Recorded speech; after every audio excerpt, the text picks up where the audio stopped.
The thing Ethan remembered later wasn't the creature's teeth. It was the way the little alien girl looked at him, like she already knew nobody was coming. Rain moved across the colony in long silver sheets that evening, turning the dirt roads of Hollow Creek into dark rivers of mud and oil. The storm had rolled down from the northern ridges an hour before sunset, dragging cold wind behind it hard enough to rattle loose siding and shake the old water bridge above the drainage canal. Most people had already gone inside by then. Frontier colonies learned early not to linger outside after dark, especially not near the canals. Ethan Walker pulled his jacket tighter as he crossed the lower service road with a rusted toolbox hanging from one hand.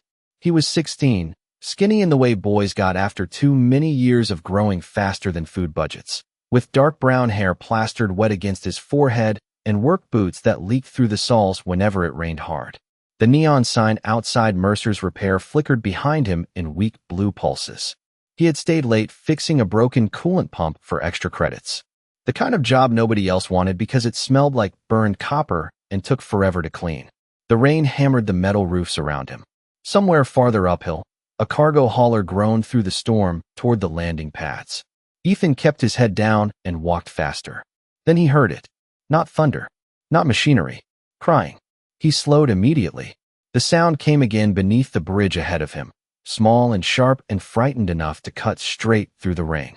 Ethan stopped in the middle of the road. For a second, he considered walking away. Hollow Creek wasn't the kind of place where people investigated strange sounds after sunset. That lesson usually got learned young. But the crying came again, softer this time, followed by the scrape of something moving against concrete. Ethan swallowed hard and stepped off the road toward the canal embankment. Water rushed below in dark, violent currents beneath the bridge supports. The smell down there was wet rust, engine runoff, and old stone. "Hey," he called carefully over the rain. "You okay down there?" No answer. Ethan climbed lower anyway, boots slipping against slick concrete. The shadows beneath the bridge swallowed most of the fading light, but he finally saw movement near the far support column. Someone small crouched against the wall with their knees pulled tight to their chest. At first he thought she was human. Then lightning flashed overhead. Purple skin, white hair soaked silver in the rain, large pale eyes reflecting light like glass. The girl couldn't have been older than 10 by human standards. She wore a torn gray cloak several sizes too large for her thin frame, and both of her bare hands clutched a strange triangular object that glowed faint blue beneath the fabric. She stared at Ethan without blinking. Not hopeful, not relieved, just terrified. Ethan took another slow step forward. "Hey," he said more gently this time. "I'm not going to hurt you." The girl flinched anyway. Not dramatically, just enough for Ethan to notice she expected people to. His chest tightened a little at that. Rainwater dripped from the underside of the bridge in slow, steady streams around them.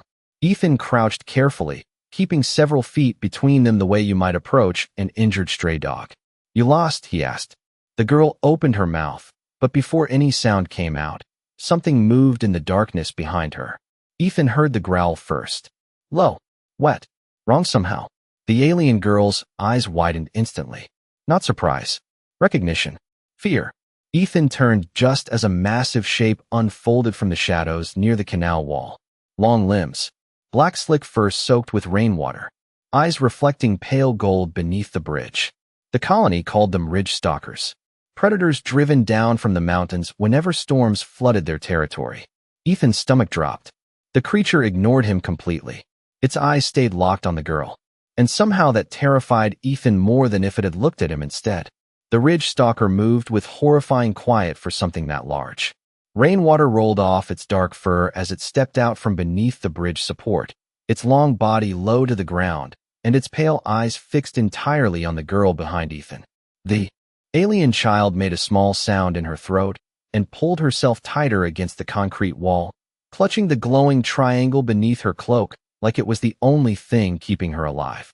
Ethan's pulse slammed against his ribs so hard he could hear it over the storm. He had seen ridge stalkers before from far away near the mountain fences, but never this close. Never cornered. Every story about them came with the same warning. Do not run. Do not make sudden movements. And above all else, do not get between one and its target. Ethan swallowed hard and slowly spread one arm slightly in front of the girl without even thinking about it. The creature's gaze shifted to him for the first time. Its lips peeled back enough to show rows of pale teeth beneath the ring. Ethan's legs nearly gave out right there. He was 16 years old. He worked at a repair shop 6 days a week. He barely weighed 140 pounds, soaking wet. Nothing about him belonged in front of a predator built for hunting things twice his size. But when he glanced back and saw the girl trembling against the wall, he could not move away either. "Stay behind me," he whispered. The girl stared at him like she did not understand the words, but understood the tone anyway. Another growl rolled through the shadows under the bridge. The ridge stalker crouched lower. Ethan grabbed the rusted toolbox beside his boot with both hands just as the creature lunged forward through the ring. Ethan reacted entirely on instinct. He swung the toolbox as hard as he could. Metal slammed against concrete with a violent crack that echoed under the bridge and sent sparks jumping through the darkness. The sound startled the beast just enough for Ethan to shove himself between it and the girl. Something hit his shoulder hard enough to spin him sideways into the canal wall. Pain exploded down his arm instantly. Not sharp at first. Heavy. Hot. The world tilted for a second as rainwater poured into his eyes. Behind him, the girl screamed. The sound shocked him more than the creature had. Until then, she had barely spoken at all. Ethan pushed himself upright again, even though his left arm barely responded anymore. The ridge stalker paced several feet away now, circling slowly, agitated by the noise and movement. Ethan could hear people yelling faintly somewhere above the bridge. Someone must have heard the crash. The creature heard it too. Its ears twitched toward the road overhead. For one terrible second, Ethan thought it would charge again anyway. Then headlights swept briefly across the canal entrance from above. The ridge stalker backed away into the darkness near the drainage tunnel, eyes locked on the girl one last time before it disappeared completely into the storm. Silence crashed down beneath the bridge except for the pounding rain.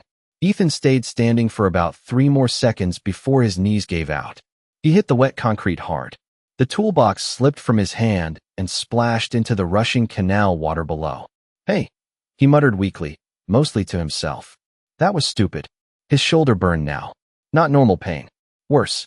Heat spread down his arm beneath his soaked jacket in heavy waves that made his stomach twist. Ethan pressed his hand against the injury and hissed through his teeth. When he looked up again, the alien girl had crawled closer. Her huge silver eyes stared at him with something Ethan could not place at first. Not fear this time. Shock. She reached toward his arm carefully, her small purple fingers shaking almost as badly as his. "Why?" she whispered softly. Ethan blinked at her through the rain. "What?" The girl swallowed hard. Water dripped from strands of silver hair stuck against her face. "Why did you stand there?" Ethan looked at her for a long moment, confused by the question itself. Then he laughed once under his breath despite the pain. "Because it was coming after you." The girl stared at him like nobody had ever given her that answer before. By the time Ethan made it back to the tiny trailer he shared with his uncle, the storm had swallowed most of Hollow Creek in darkness. The old trailer sat near the edge of the scrapyard district where the colony lights flickered weak and uneven through the rain. Rusted engine parts leaned against chain-link fences. Broken cargo haulers sat half-buried in mud like giant skeletons abandoned. Years ago, Ethan could barely feel his left arm anymore. That scared him more than the pain itself. He climbed the metal steps slowly, one hand gripping the railing while cold rainwater dripped from his jacket sleeves onto the porch. Every breath felt heavier now, like exhaustion settling into his bones far too fast. He pushed the trailer door open quietly. The inside smelled like burnt coffee, machine oil, and old heating vents. Empty tonight. Good. His uncle worked overnight shifts at the refinery 2 towns over and would not be back until morning. Ethan leaned against the counter for a second to steady himself. The room tilted slightly. Behind him, he heard soft movement near the doorway. The alien girl had followed him all the way across the colony without making a sound. She stood dripping rainwater onto the faded linoleum floor, still clutching the glowing triangle under her cloak. Up close beneath the weak kitchen light, she looked even younger somehow. Maybe 9 or 10. Thin enough that her oversized cloak hung from her shoulders like wet fabric over wire. Ethan noticed bruised dirt marks across her bare feet and knees. She had probably been hiding outside for days. Neither of them spoke for a moment. Rain tapped softly against the trailer windows while the heating unit rattled overhead, trying unsuccessfully to warm the room. Ethan finally crouched beside an old storage cabinet and pulled out a dented metal first aid box. "Okay," he muttered through clenched teeth. "Let us see how bad this is." He shrugged off his soaked jacket carefully and immediately regretted it. The pain hit all at once now, sharp enough to make his vision blur for a second. Near the top of his shoulder, for deep marks cut through the fabric of his shirt where the ridge stalker had caught him. Not terrible, not deadly, but the skin around the wound had already turned an angry dark red, spreading farther than it should have. Ethan stared at it quietly. "That is not great," he admitted under his breath. Across the room, the alien girl watched him with wide silver eyes. He opened the first aid kit one-handed and tried reaching for disinfectant, but his left arm suddenly refused to cooperate. The bottle slipped from his fingers and rolled across the floor. Ethan closed his eyes briefly in frustration. Then small footsteps crossed the trailer. The girl crouched beside the fallen bottle and picked it up carefully with both hands. Ethan looked over at her. She hesitated before offering it back. Even now she moved cautiously, like she expected sudden anger from people whenever she got too close. Ethan took the bottle gently. "Thanks." She said nothing. Her gaze stayed fixed on his injured shoulder instead. Ethan cleaned the wound as best he could while trying not to let her notice how much it hurt. The heating vent hummed softly above them. Outside, thunder rolled over the colony hills. Finally, the girl spoke in a voice barely louder than the rain. "You are getting sick." Ethan gave a weak half-smile. "Yeah, probably." The girl looked down at the glowing object beneath her cloak. For the first time, Ethan noticed faint blue light pulsing between her fingers like a heartbeat. She seemed to debate something silently with herself for several seconds before carefully kneeling closer. "May I?" she asked softly, glancing toward his shoulder. Ethan blinked once. Sure." The girl reached out slowly and placed her small hand just above the injury. Her skin felt cool against the heat burning through his shoulder. The blue glow beneath her cloak brightened faintly for one brief second. Ethan inhaled sharply. The pain did not disappear, but it eased, just enough to breathe normally again. The girl immediately pulled her hand back like she had done something wrong. Ethan stared at her in stunned silence. "What was that?" he asked quietly. Fear crossed her face instantly. Real fear. She shook her head once and looked toward the floor. "Please," she whispered. "Do not tell anyone you saw." Ethan looked at the frightened little girl sitting barefoot on the trailer floor and realized something very important all at once. Whatever she was running from, it was bigger than a hungry animal beneath a bridge. People do not hide in storm drains unless they are afraid of something worse than the storm. Ethan woke sometime after midnight, shaking hard enough to rattle the thin blanket tangled around his legs.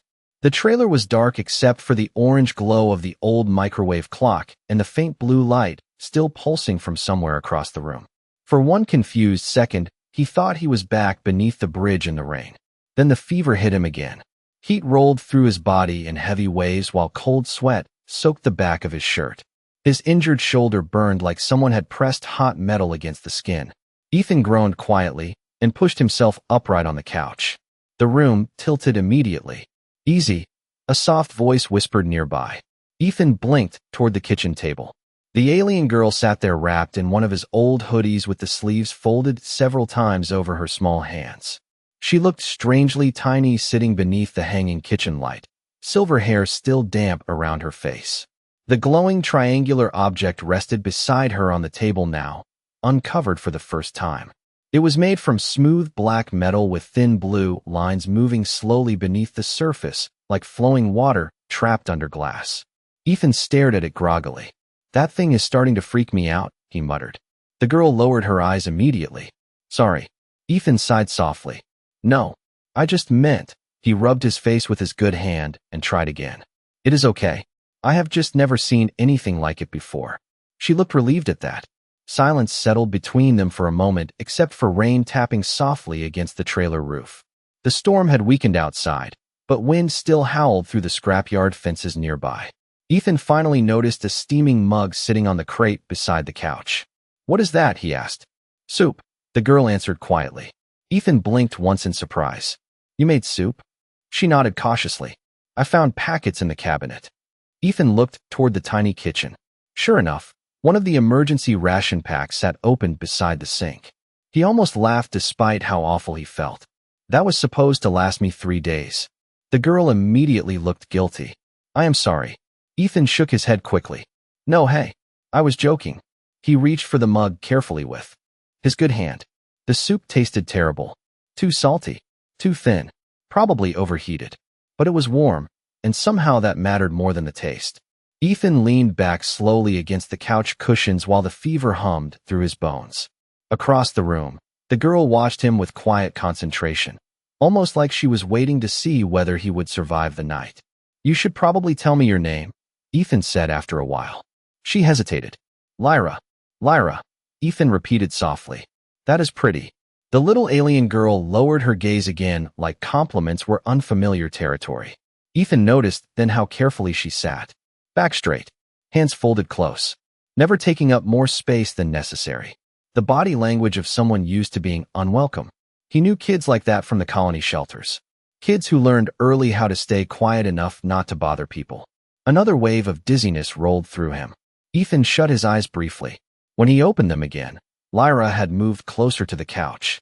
Does it hurt very much? She asked. Ethan considered lying. Yeah, he admitted finally. Her silver eyes filled with guilt almost instantly. It followed me, she whispered. Ethan frowned slightly. What do you mean? Lyra looked toward the dark trailer windows. The beast beneath the bridge. It was not hunting randomly. Her fingers tightened around the sleeves of the oversized hoodie. It has been following me for 2 days. Ethan stared at her quietly now. Outside, thunder rumbled far beyond the colony hills. Why? He asked carefully. Lyra's expression changed immediately. Fear again. Not childish fear this time. Older somehow. Heavier. She glanced toward the glowing black triangle on the table beside her. Then back toward Ethan. Because they are searching for this, she whispered. Ethan followed her gaze to the strange object pulsing faint blue in the dark room. Before he could ask another question, lights suddenly swept across the trailer windows from outside. Bright white beams moving slowly through the scrapyard. Lyra froze instantly. Every trace of warmth vanished from her face. Then Ethan heard engines outside. More than one. The headlights moved slowly across the scrapyard like searching eyes. Ethan sat up straighter on the couch despite the fever dragging at him. Outside the trailer windows, beams of white light swept across piles of rusted engine parts and broken machinery, while low engines rumbled somewhere beyond the fence line. Lyra had gone completely still beside the table. Not frozen in confusion. Frozen in recognition. Ethan noticed her breathing change first. Short. Controlled. Like she was trying not to panic out loud. The glowing black triangle on the table pulsed brighter beneath the kitchen light. Who was that? Ethan asked quietly. Lyra did not answer immediately. Her silver eyes stayed fixed on the window. They are looking for me, she whispered finally. Ethan pushed himself to his feet too fast and immediately regretted it. Dizziness crashed through him hard enough to blur the room for a second. He caught himself against the kitchen counter while pain burned through his shoulder again. Outside, a vehicle door slammed shut. Then another. Voices drifted through the rain beyond the trailer walls. Not local colony workers. The accent sounded wrong somehow. Sharper. Colder. Lyra stepped backward from the window instinctively until her shoulders touched the far wall. Ethan noticed she held the triangle protectively against her chest now, with both arms wrapped around it. Okay, he said carefully, trying to think past the fever. Back room. Lyra looked at him in surprise. What? Just go, Ethan whispered. Bedroom. Stay quiet. For a second, she looked like she might argue. Then heavy footsteps crunched through wet gravel outside the trailer, and she disappeared instantly down the narrow hallway without another word. Ethan exhaled slowly and tried to steady himself. The trailer suddenly felt very small. Rain tapped against the roof while the old heating vent rattled weakly overhead. Another knock hit the trailer door. Not loud. Controlled. Ethan limped toward it carefully and opened it halfway. 3 men stood outside beneath the rain. They were not from Hollow Creek. Ethan knew that immediately. Their clothes were too clean for refinery workers and too expensive for scavengers. Dark coats. Heavy boots untouched by mud. The tallest one had silver markings tattooed along the side of his neck, disappearing beneath his collar. His eyes moved across Ethan in one quick, calculating sweep before settling somewhere over his shoulder inside the trailer. Evening, the man said calmly. Sorry to bother you this late. Ethan tightened his grip on the doorframe slightly. What do you want? The man smiled politely, without warmth reaching his eyes. We are searching for a missing child. Ethan's stomach tightened immediately, though he tried not to show it. Wrong trailer. Another flashlight beam swept slowly across the scrapyard behind them. Ethan could now see a dark transport vehicle parked near the fence line, with its engine still running. The man's gaze dropped briefly to Ethan's bandaged shoulder. Rough night. Ethan shrugged carefully. Work accident. The man studied him for another second too long. Then his eyes shifted toward the trailer interior again. Mind if we come in for a moment? Yeah. Ethan answered immediately. I do. The air changed slightly after that. Not openly threatening. Worse somehow. Controlled patience. The two men behind the speaker exchanged brief looks, but said nothing. Rainwater dripped steadily from the edge of the trailer roof between them. Ethan suddenly became very aware of how alone he was out here. The tall man sighed softly through his nose. Listen carefully, son. The individual we are searching for stole something extremely important. Dangerous, actually. Ethan forced himself not to glance toward the hallway. Sounds like your problem. The man tilted his head slightly. If you shelter her, it becomes yours too. Her. Ethan noticed the word immediately.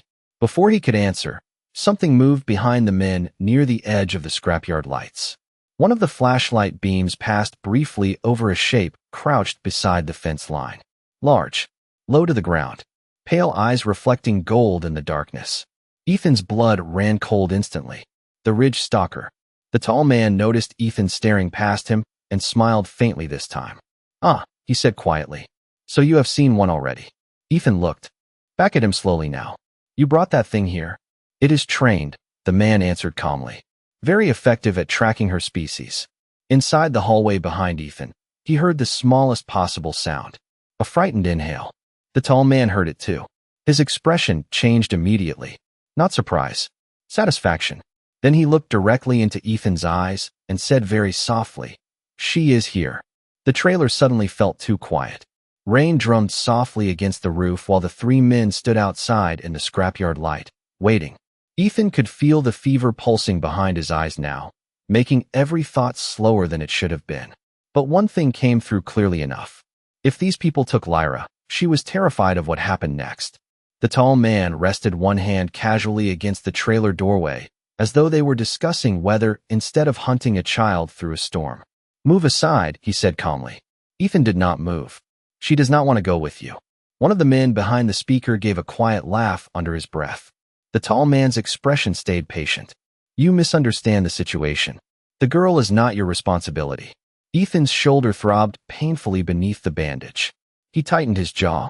Then why are you chasing her with monsters? For the first time, something colder flickered behind the man's eyes. Because she stole something that belongs to powerful people. Ethan almost answered immediately, but then he remembered the way Lyra had held the glowing triangle against her chest like it mattered more than food or safety. Not greed. Fear. Whatever that object was, she had not stolen it for herself. The Ridge Stalker moved again near the fence line outside, pacing slowly in the rain. Ethan could see its pale eyes reflecting beneath the scrapyard lights. The creature stayed perfectly calm beside the men now. Trained. That thought unsettled him more than anything else tonight. I think you should leave, Ethan said quietly. The two men behind the speaker straightened slightly after that. Tiny movements. Professional movements. The tall man sighed once through his nose. You are very young to be making dangerous decisions. Ethan gave a weak shrug. Yeah, I get that a lot. For half a second, the tall man actually looked almost sympathetic. Then he glanced past Ethan again toward the dark hallway inside the trailer. Lyra, he called calmly. You know who we serve. Silence. Ethan could feel her somewhere behind him holding her breath. The man's voice softened slightly. Your father has already been informed. This does not need to become worse. That changed everything. Ethan frowned immediately. Father. Not owner. Not commander. Father. Before Ethan could process the thought fully, Lyra's small voice came quietly from the hallway behind him. You lie. Ethan turned slightly. She stood halfway hidden near the bedroom doorway, still wrapped in the oversized hoodie, silver hair falling loose around her frightened face. The glowing black triangle was clutched tightly against her chest. The men outside immediately focused on her. Ethan stepped sideways instinctively, placing himself between Lyra and the doorway again. The tall man's expression hardened just slightly. "You carry property belonging to House Vane," he said. "Return it, and you will not be harmed." Lyra's silver eyes flashed with sudden anger beneath the fear. "It belongs to my father." The rain outside seemed louder after that. Even the men behind the speaker exchanged quick looks.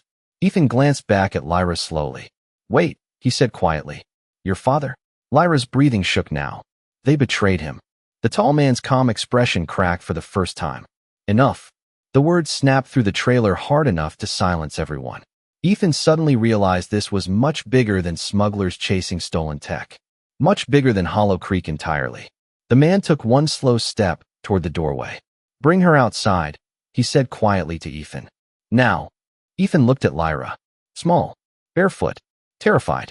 Then he looked back at the men waiting in the rain beside a trained predator.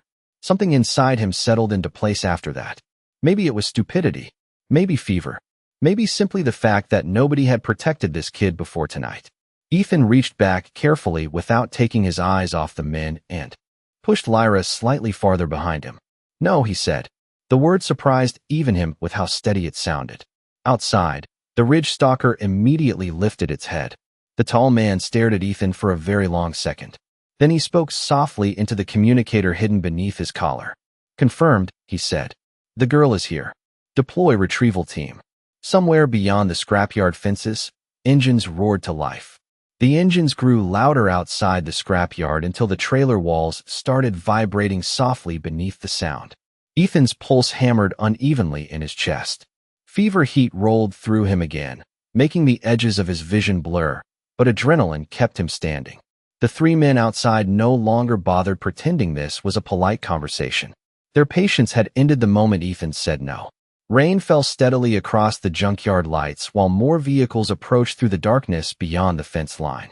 Lyra stood behind Ethan near the hallway, clutching the glowing triangle tightly enough that her knuckles had turned pale lavender beneath her skin. Ethan glanced back at her once. "Is there another way out of here?" Lyra nodded quickly. "Back window. Behind the storage room." Ethan exhaled slowly. "Okay, good." The tall man outside noticed the exchange immediately. "Do not make this harder than it already is, son."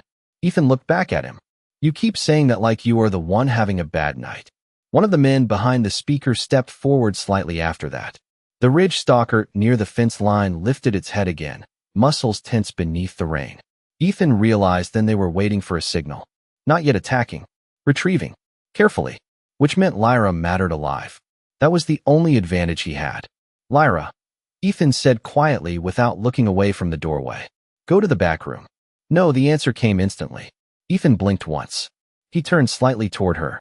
The little alien girl stood perfectly still now, silver eyes fixed on him with frightened determination.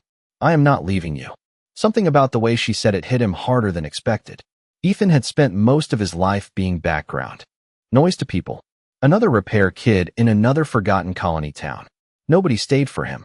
Nobody chose him. Yet this terrified little girl had known him less than a day and still looked at him like abandoning him was unthinkable. Ethan swallowed hard once. "Lyra." Her voice shook slightly this time. "Everyone else leaves." The words settled heavily into the tiny trailer. Even the men outside went quiet for a second. Ethan looked at her properly then.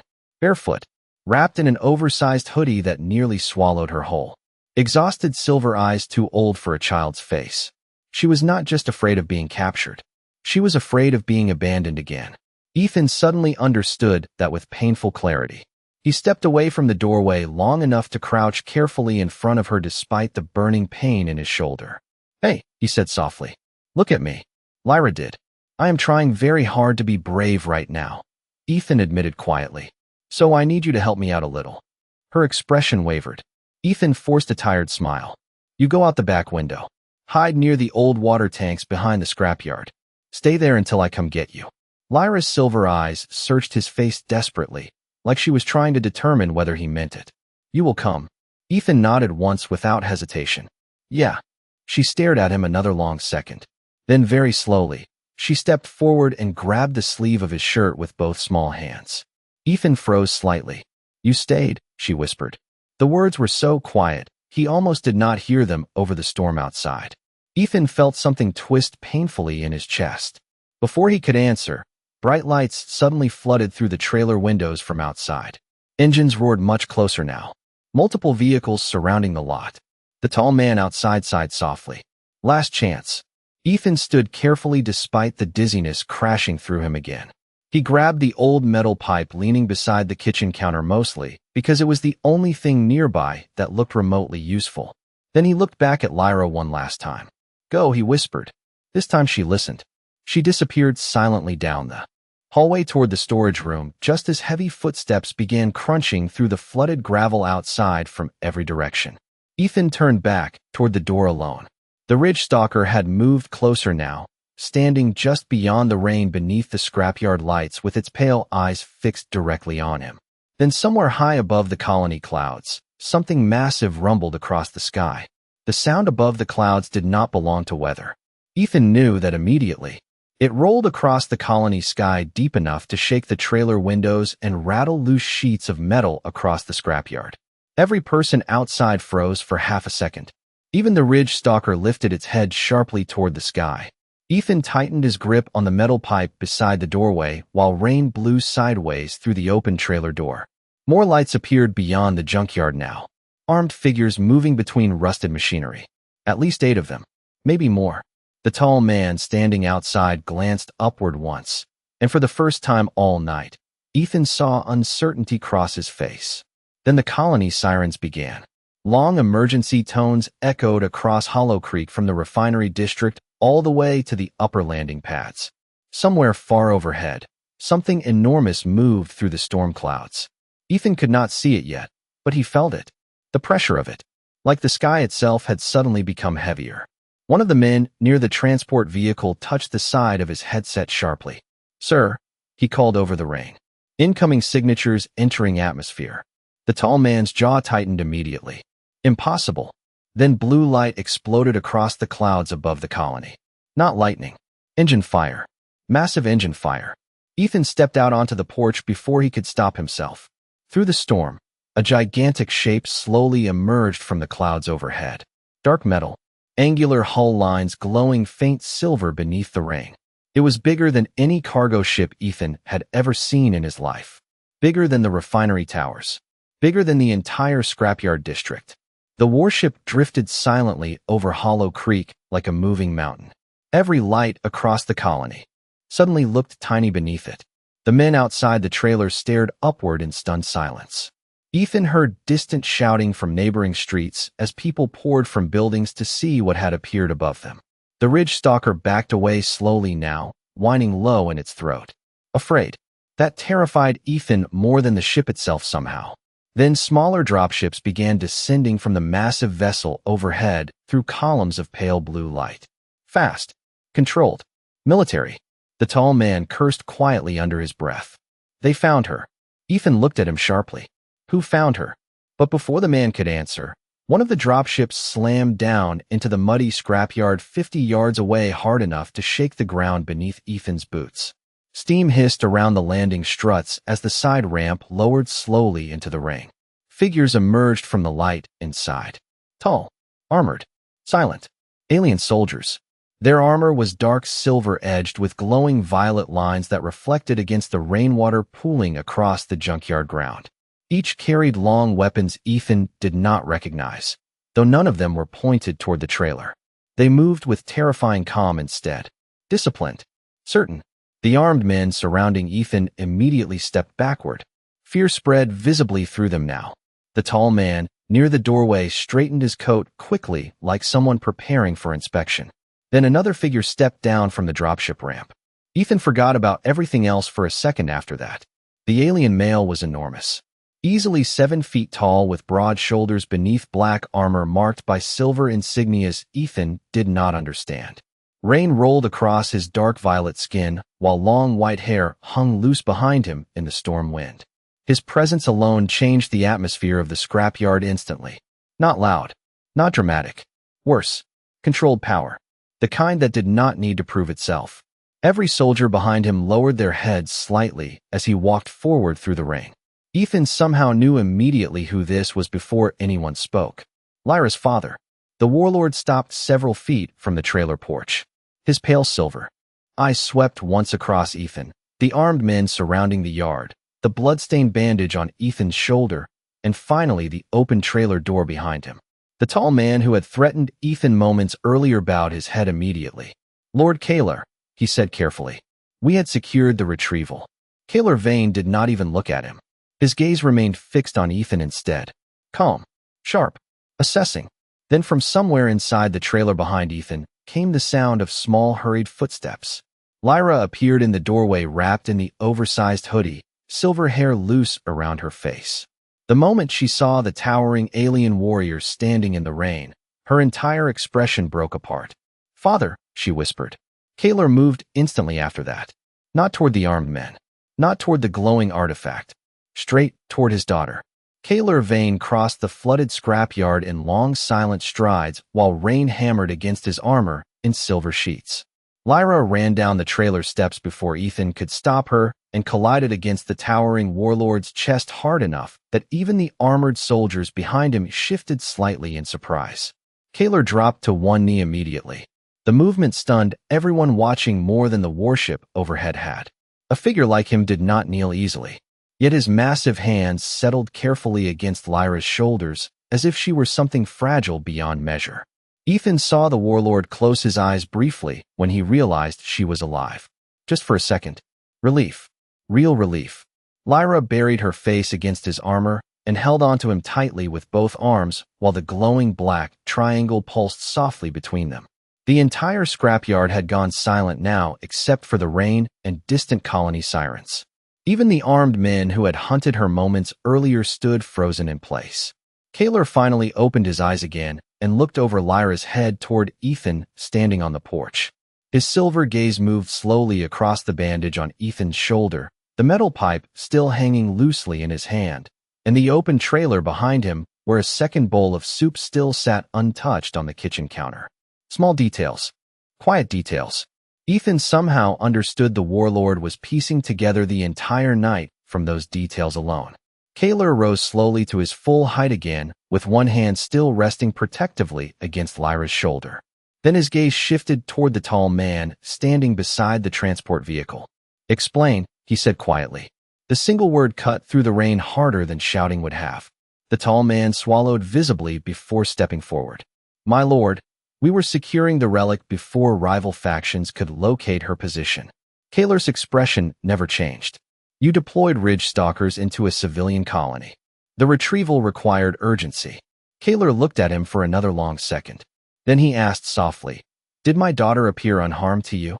The man's face drained of color immediately. Nobody answered. Nobody moved.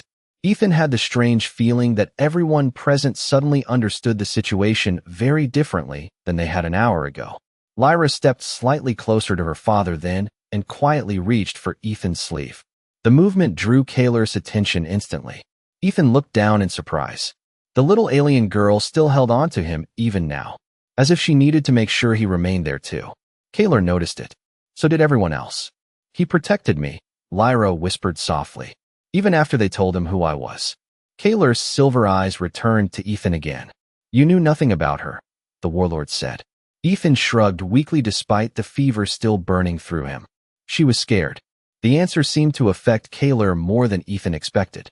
The warlord studied him silently while rainwater rolled down the black armor plates across his shoulders. Then Kalar stepped forward toward the trailer porch alone. Every soldier in the scrapyard immediately straightened. Ethan suddenly realized nobody breathed when this man moved. Kalar stopped at the bottom of the steps and looked directly up at Ethan. "Most people," he said quietly, "would have traded her for safety the moment they understood who pursued her."